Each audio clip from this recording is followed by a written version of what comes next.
Na visão desse suspense otimista, a Igreja Católica está mudando para melhor. The Pope is dead. The throne is vacant.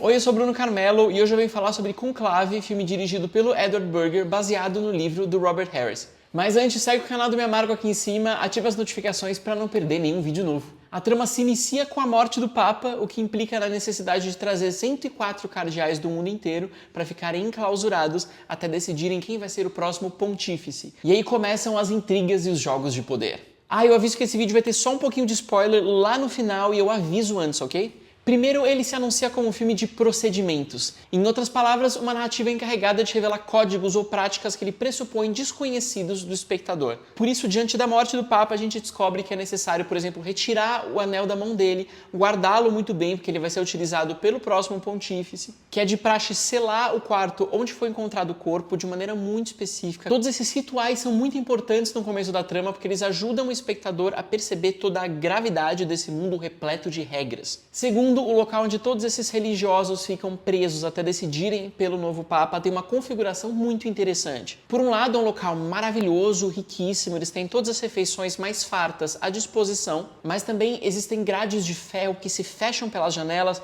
os portões são trancados para que eles não possam ter nenhum contato com o mundo externo. Então essa é uma mistura de palácio com hotel de luxo, mas também uma prisão. Então esse luxo vem às custas de uma redução da liberdade, é uma espécie de privilégio que muitos deles recusam. Vários cardeais nem mesmo queriam fazer parte do conclave. E o Edward Berger desenvolve essa narrativa menos pelas disputas políticas, negociação de votos, do que pela chegada de novos escândalos. Uma coisa seria acompanhar as trocas e negociações por votos, quem vai receber algum tipo de favor em troca de apoio político até obter os 2/3 necessários de votos para a eleição do novo Papa. Outra coisa que acontece aqui nesse longa-metragem é você acompanhar uma série de escândalos e revelações secretas sobre os principais concorrentes ao pleito, que são apresentados ao longo desses dias para desqualificá-los e tirá-los da corrida.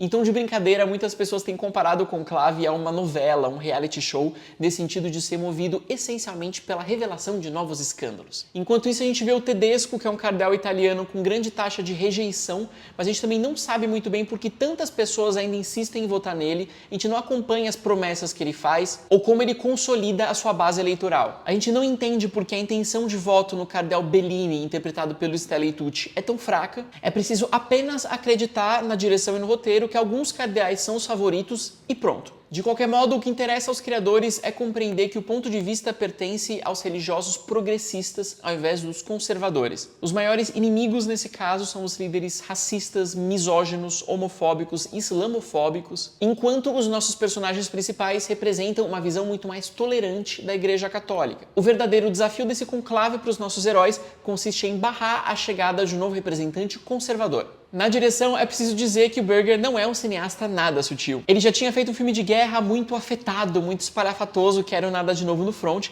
e agora ele faz, de certo modo, um novo filme de guerra também espalhafatoso, também muito afetado. Isso significa que, enquanto o cardeal Lawrence, nosso protagonista, interpretado pelo Ralph Fiennes, está apenas sentado, fazendo todas as preparações necessárias à chegada dos cardeais, a gente tem uma câmera giratória ao redor dele para mostrar as dimensões do cômodo em que ele se encontra. O cineasta e o seu diretor de fotografia, o Stéphane Fontaine, gostam desses planos muito abertos, perfeitamente simétricos, muito bem cuidados, muito ostensivos, para valorizar o aspecto muito sepulcral do próprio filme e também do conclave, mas também para retirar qualquer traço de malícia, de duplo sentido, de ironia através da linguagem cinematográfica. Esse é um filme bastante sisudo. E na parte sonora, acompanhando esses procedimentos, a gente também tem um uso bastante histriônico da trilha sonora. Existe muita música, especialmente no começo e no final, e a gente pode falar que os músicos da orquestra são alguns dos profissionais que mais trabalham nesse filme. A mesma coisa ocorre para os efeitos sonoros, por exemplo, quando um cardeal anuncia que o Papa está morto, vem um efeito sonoro tipo pam,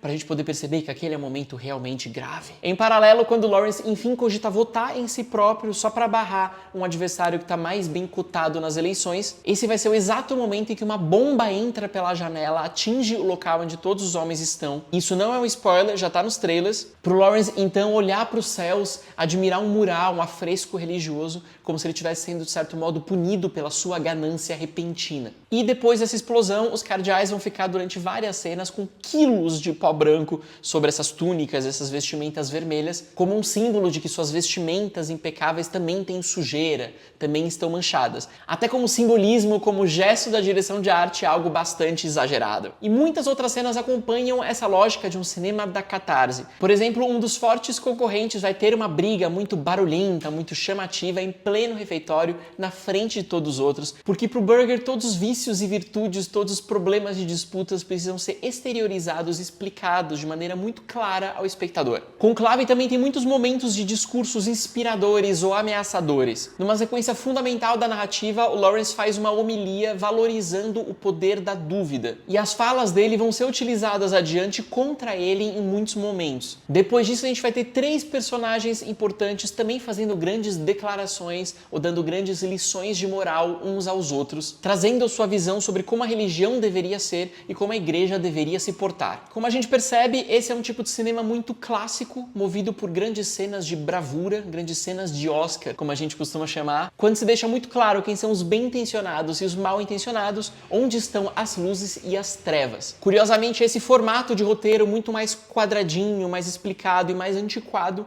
que tem sido valorizado na temporada de premiações e que desponta como um dos grandes favoritos ao Oscar. Enquanto isso, o raro humor vem de uma outra tirada irônica. Por exemplo, os cardeais falam sobre o inferno e o Lawrence brinca que o inferno vai ser amanhã quando chegarem os cardeais. E também tem uma outra passagem mais constrangedora, bem pontual, com esses homens no refeitório. Mas, em geral, esse é um tipo de cinema que se leva bastante a sério, em tom muito grave, que acredita num som potente, em imagens ostensivas e chamativas. Por isso a gente pode falar de um cinema adulto, cada vez mais raro hoje em dia, mas que costumava dominar as premiações antes dessa chegada de um cinema pop. A vantagem diante de um estilo tão pomposo e explícito quanto esse é você contar com um elenco muito bom. O Ralph Fiennes sempre foi um ator contido, ele é capaz de transmitir uma grande variedade de emoções com mínimas transformações no olhar ou um pequeno tique nos lábios. E mesmo que o Burger faça o possível para torná-lo mais exagerado, por exemplo, ele tem 2 cenas de catarse quando ele fica muito irritado ali no banheiro ou com as vestimentas de cardeal, ele ainda consegue trazer isso para o mínimo necessário.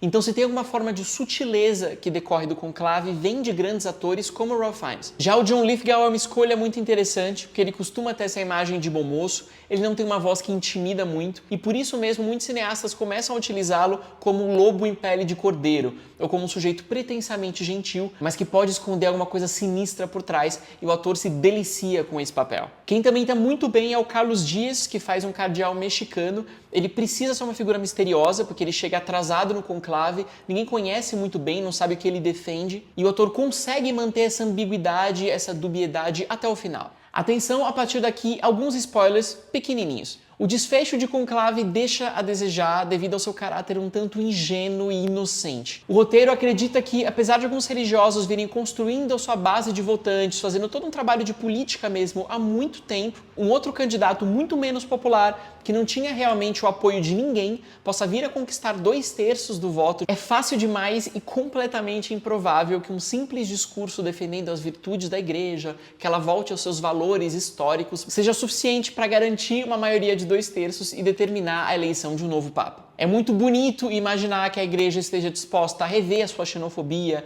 a rever toda a sua perseguição a minorias, mas nada de fato aponta para essa transformação um tanto repentina. Fica a impressão de que, a partir do momento em que uma bomba atravessa a janela e entra naquele local, o filme também se permite oferecer uma saída muito mais fabular, mais otimista. No final, Conclave acaba trazendo uma crítica um tanto mediana, meio morde e assopra em relação à Igreja Católica. O roteiro reconhece que existem vários problemas na instituição, inclusive de pedofilia, outros escândalos sexuais, mas também diz que todos os homens são falhos e que esses cardeais são movidos por um ideal de perfeição, embora eles mesmos não possam ser homens perfeitos. O filme ainda acredita que há de prevalecer a força do bem, há de prevalecer a virtude dentro do cristianismo, sabe-se lá como. Em outras palavras, na visão desse drama, a igreja está sim repleta de problemas, mas ela reconhece suas próprias falhas e está muito disposta a melhorar. Se isso corresponde ou não a uma visão de mundo plausível, vai caber ao espectador determinar. É isso, eu fico por aqui hoje. Me diz aqui nos comentários se gostou de Conclave, segue o canal do Meio Amargo aqui em cima, ativa as notificações, me acompanha nas redes sociais também, eu tô no @meioamargocine e no site meioamargo.com, onde tem muitos outros textos além dos vídeos. Até a próxima!